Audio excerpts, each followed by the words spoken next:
ہمارے پاس نا چارلز جے راجرز کی مرتب کردہ 1891 کی ایک فہرست ہے، آرکیولوجیکل سروے آف انڈیا کے لیے بنی تھی۔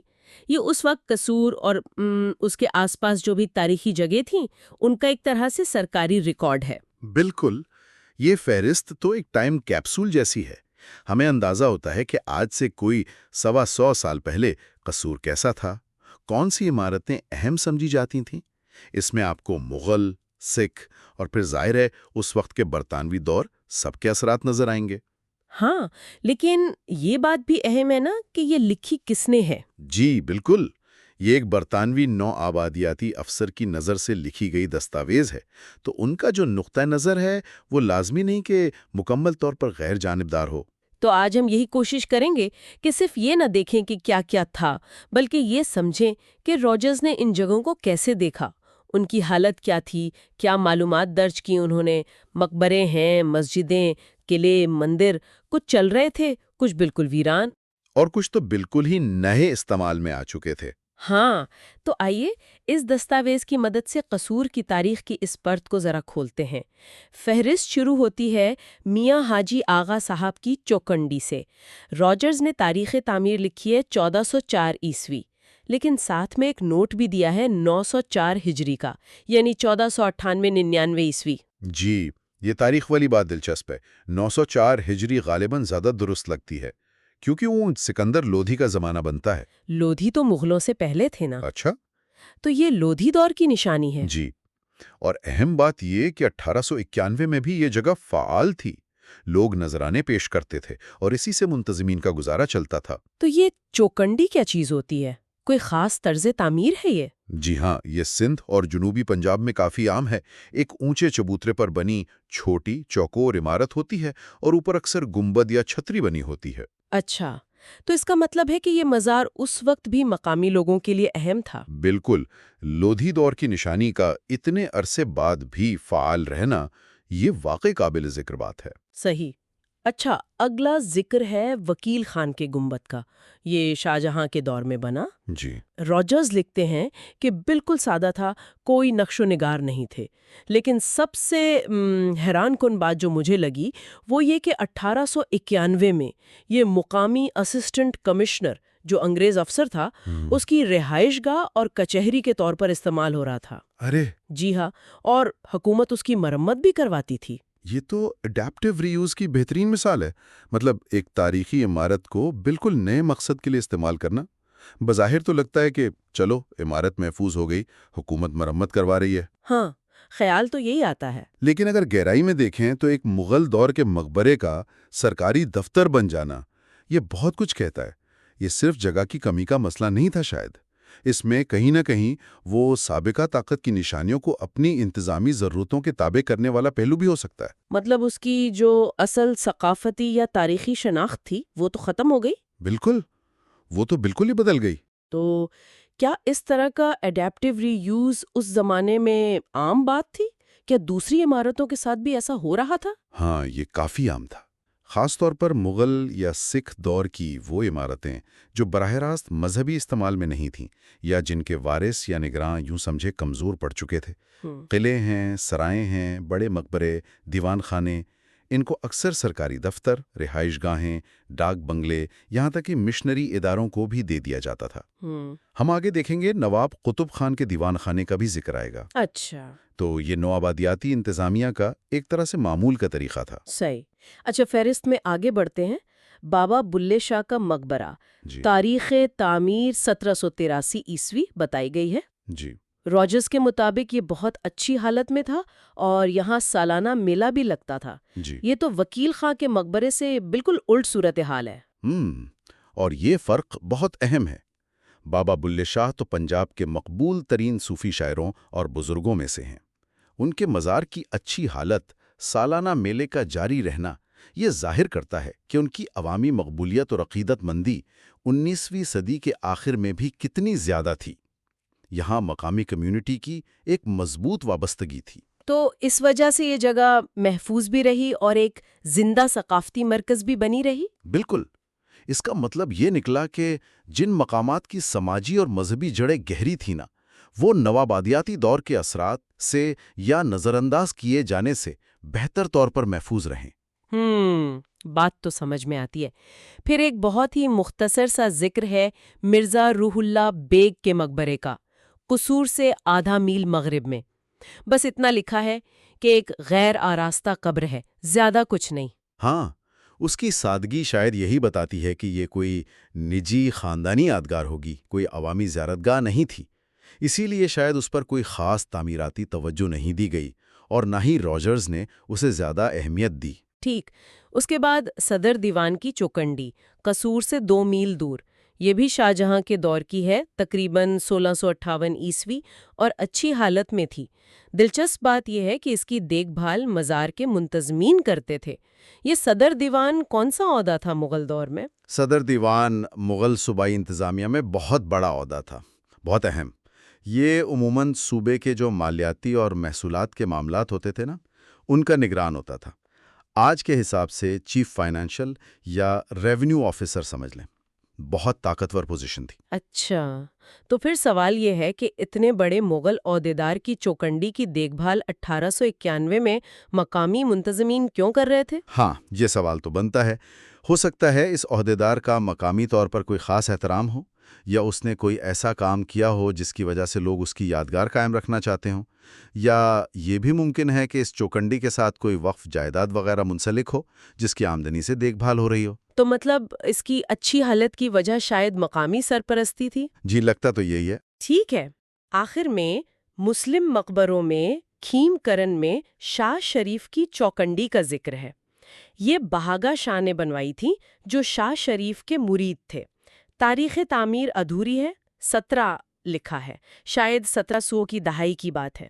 جی، یہاں کبھی کبھار نذرانے آتے تھے۔ شاہ شریف بھی کوئی مقامی پیر یا بزرگ ہی ہوں گے۔ نامکمل تاریخ تو اکثر پرانی دستاویزات میں چھپائی کی غلطی ہو جاتی ہے یا اصل کتبہ خراب ہو جاتا ہے۔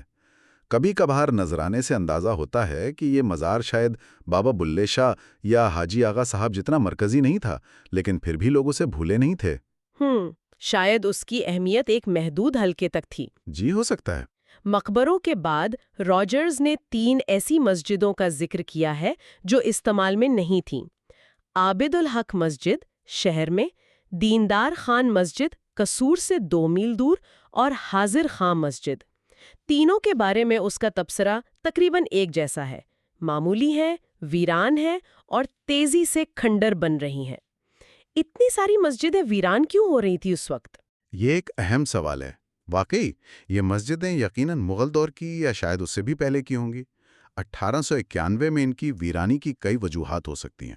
ایک تو شاید ان علاقوں کی مسلم آبادی کم ہو گئی ہو یا کہیں اور چلی گئی ہو، خاص طور پر 1857 کے بعد جو تبدیلیاں آئیں۔ دوسری وجہ یہ ہو سکتی ہے کہ قریب ہی کوئی نئی بڑی مسجد بن گئی ہو، لوگ وہاں جانے لگے ہوں۔ اور تیسری اور شاید سب سے اہم وجہ سرپرستی کا خاتمہ۔ پرانے وقتوں میں ایسی مسجدوں کے ساتھ اوقاف ہوتے تھے، یعنی وقف زمینیں یا جائیدادیں جن کی آمدنی سے ان کی دیکھ بھال ہوتی تھی۔ نوآبادیاتی دور میں بہت سے پرانے اوقاف پر یا تو تنازع کھڑے ہو گئے یا ان پر سرکاری قبضہ ہو گیا، تو وہ دیکھ بھال کا نظام ہی ختم ہو گیا۔ تو یہ تو ایک بڑی سماجی اور انتظامی تبدیلی کا اشارہ ہے۔ جی بالکل۔ اچھا، اب آتے ہیں سکھ دور کی تعمیرات پر۔ سب سے پہلے قصور کا قلعہ۔ راجرز لکھتا ہے کہ اسے 1788 میں سکھ سردار خوشحال سنگھ نے بنوایا تھا، لیکن وہ اسے سکھ ظلم کی نشانی کہتا ہے۔ یہ تو کافی سخت زبان استعمال کی ہے اس نے۔ جی، ظلم کی نشانی جیسے الفاظ، یہ بہت معنی خیز ہیں۔ یہ سیدھا سیدھا راجرز کے برطانوی پس منظر اور ان کے نقطہ نظر کو ظاہر کرتا ہے۔ انگریزوں نے پنجاب پر قبضے سے پہلے سکھوں سے 2 بڑی جنگیں لڑی تھیں۔ ان کی سرکاری تاریخ میں اکثر سکھ حکمرانی کو منفی انداز میں پیش کیا جاتا تھا۔ تو قصور پر پہلے کس کی حکومت تھی؟ قصور پر پہلے پٹھانوں کی حکومت تھی۔ ان سے بھنگی مثل کے سکھوں نے اسے چھینا تھا۔ بعد میں یہ رنجیت سنگھ کی سلطنت کا حصہ بنا۔ خوشحال سنگھ غالباً بھنگی مثل سے تھے۔ تو راجرز کا یہ تبصرہ صرف قلعے کی حالت پر نہیں، بلکہ اس دور کی سیاست پر انگریزوں کا جو سرکاری موقف تھا اس کی عکاسی ہے۔ یہ بھی تو ہو سکتا ہے کہ مقامی آبادی کا کوئی حصہ، جیسے پچھلے حکمران، وہ بھی سکھ قبضے کو اسی نظر سے دیکھتے ہوں۔ ہاں، یہ بھی ممکن ہے، اور راجرز نے شاید وہی بات دہرا دی ہو، لیکن ہمیں اسے راجرز کے الفاظ کے طور پر ہی لینا چاہیے۔ ہر دور کے فاتح پچھلے دور کو مختلف نظر سے دیکھتے ہیں۔ اور 1891 میں اس قلعے کا حال کیا تھا؟ راجرز کے مطابق یہ کھنڈر بن رہا تھا اور وہاں فقیر رہتے تھے۔ اس سے یہ بھی ظاہر ہوتا ہے کہ برطانوی راج میں اس کی کوئی فوجی یا انتظامی اہمیت نہیں رہی تھی، تو اسے بالکل نظر انداز کر دیا گیا۔ صحیح۔ اچھا، سکھ دور کی ایک اور چیز، اور شاید سب سے منفرد جس کا ذکر ہے، وہ ہے تھم صاحب، کھیم کرن میں لکڑی کا ایک ستون۔ جی، راجرز کے مطابق اسے تیسرے سکھ گرو امر داس جی نے 1568 میں اپنے قد کے برابر بنوایا تھا، تاکہ لوگ اس پر نذرانے رکھ سکیں جن سے ان کے شاگردوں کا گزارا ہو۔ اور یہ شیشم کی لکڑی کا ہے۔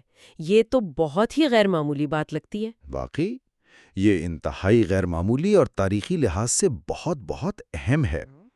یہ ابتدائی سکھ تاریخ اور گرو امر داس جی کے زمانے کی، جو 1552 سے 1574 تک گرو تھے، ایک ٹھوس نشانی ہے۔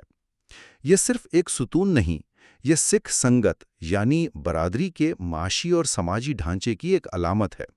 یہ دکھاتا ہے کہ کیسے گرو صاحب نے اپنے پیروکاروں کو، خاص طور پر جو امیر تاجر تھے، سیٹھ، ان کو لنگر اور دوسری اجتماعی ضرورتوں کے لیے چندہ دینے کا ایک منظم اور علامتی طریقہ بنایا۔ اور شیشم کی لکڑی کا استعمال؟ شیشم جیسی مضبوط اور پائیدار لکڑی کا استعمال بھی اس کی اہمیت کو ظاہر کرتا ہے۔ یہ سکھ ورثے کا واقعی ایک نایاب نمونہ ہے۔ واقعی بہت دلچسپ۔ اچھا، اب کچھ ہندو مقامات کا ذکر کرتے ہیں جو فہرست میں ہے۔ رام تھمن مندر قصور سے 10 میل دور۔ راجرز لکھتا ہے کہ اسے دیوان لکھپت رائے نے بنوایا تھا، جو شاہجہاں کے دور کا ہدار تھا۔ جی، یہاں سالانہ میلہ لگتا تھا، اور یہ ہندوؤں کے لیے اتنا مقدس تھا کہ 1891 میں بھی یہاں نئی عمارتیں بن رہی تھیں۔ یہ بھی ایک فعال مقام تھا۔ جی ہاں، اور یہ بھی کئی لحاظ سے اہم ہے۔ ایک تو یہ ظاہر کرتا ہے کہ قصور کے علاقے میں ہندو برادری کی ایک فعال موجودگی تھی اور ان کے مقدس مقامات ترقی کر رہے تھے۔ دوسرا، دیوان لکھپت رائے کا شاہجہاں کے دور میں ایک ہندو مندر بنوانا، یہ دلچسپ ہے۔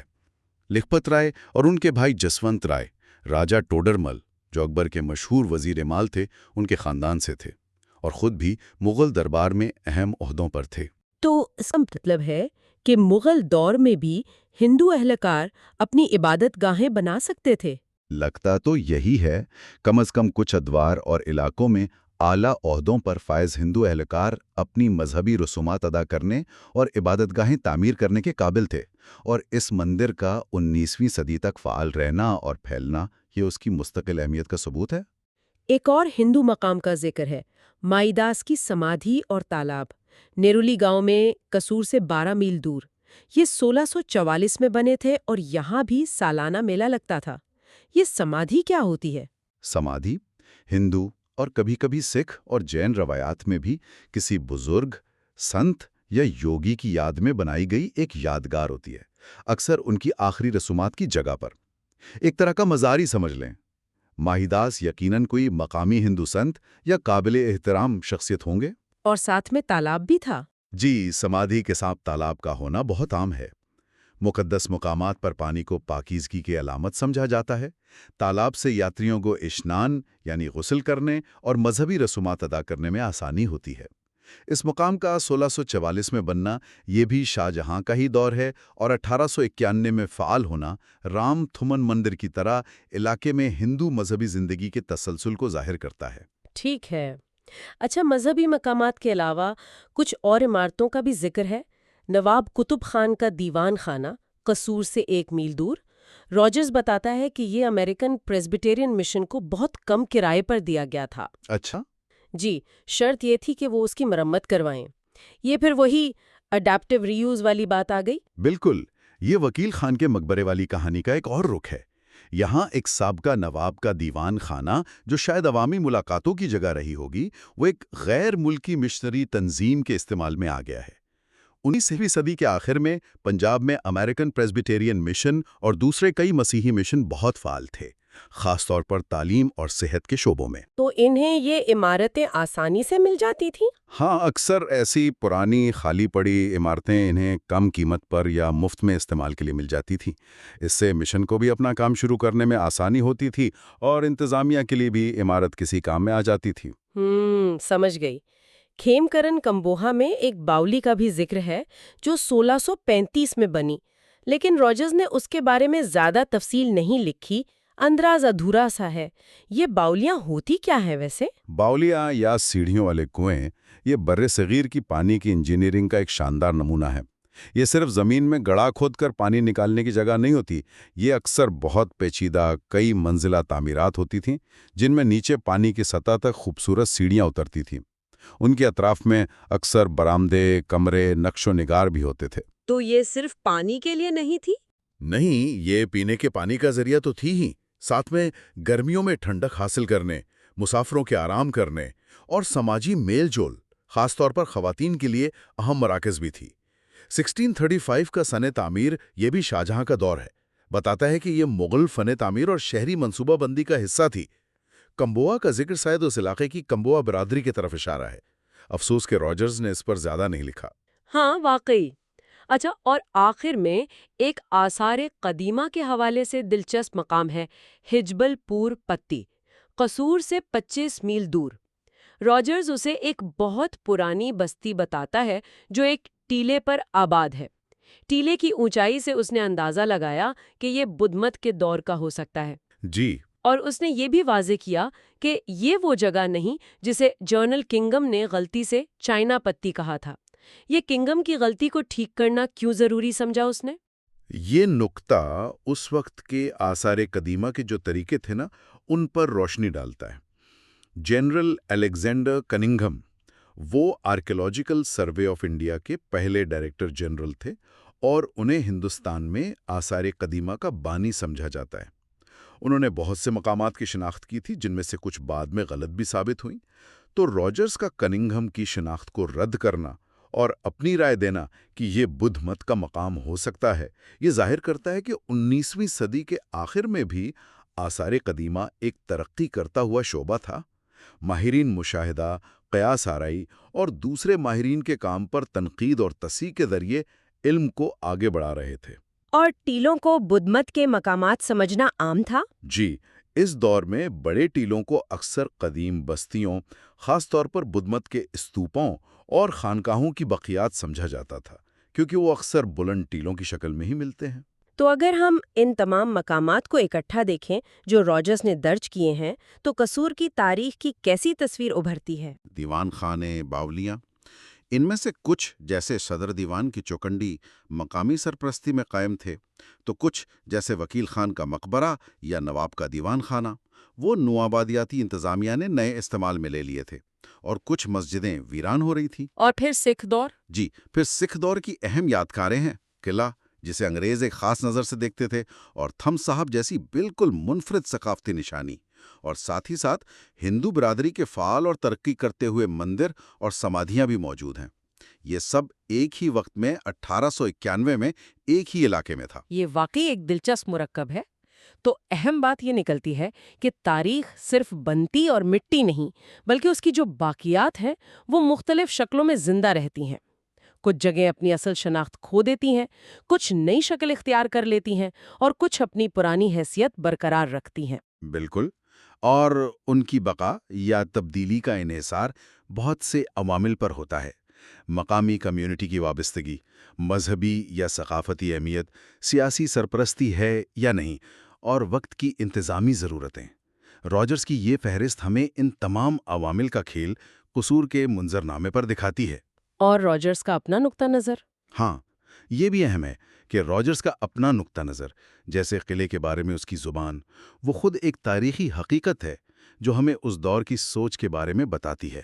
ہمیں اس فہرست کو صرف عمارتوں کی گنتی نہیں سمجھنا چاہیے، بلکہ 19ویں صدی کے آخر کے پنجاب کی سماجی، سیاسی، ثقافتی حالت کا ایک عکس سمجھنا چاہیے۔ تو یہ تھا چارلز جے راجرز کی 1891 کی فہرست کے ذریعے قصور کے چند تاریخی مقامات کا ایک تفصیلی جائزہ۔ ہم نے دیکھا کہ ایک صدی سے بھی پہلے یہ خطہ کیسی تاریخ سمیٹے ہوئے تھا، کم از کم ایک برطانوی افسر کی نظر میں تو یہی تھا۔ جی، یہ فہرست ہمیں یاد دہانی کراتی ہے کہ ہر مقام کی اپنی کہانی ہوتی ہے اور وقت کے ساتھ یہ کہانیاں بدلتی رہتی ہیں۔ ایک ہی شہر میں عظمت، زوال، تسلسل اور تبدیلی، ان سب کی کئی مثالیں ایک ساتھ مل سکتی ہیں۔ اور یہ سوچنے پر مجبور کرتی ہے، آج 130 سال سے زیادہ گزر جانے کے بعد ان مقامات کا کیا حال ہوگا؟ جو عمارتیں 1891 میں کھنڈر بن رہی تھیں، کیا وہ اب مٹ چکی ہوں گی؟ جو فعال تھیں، کیا وہ اب بھی ویسی ہی ہیں؟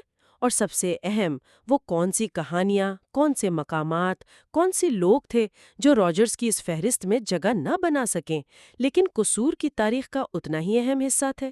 شاید ان غیر درج شدہ، ان خاموش تاریخوں کو کھوجنا بھی اتنا ہی ضروری ہے۔ آج ہم قصور کے ماضی میں جھانک رہے ہیں،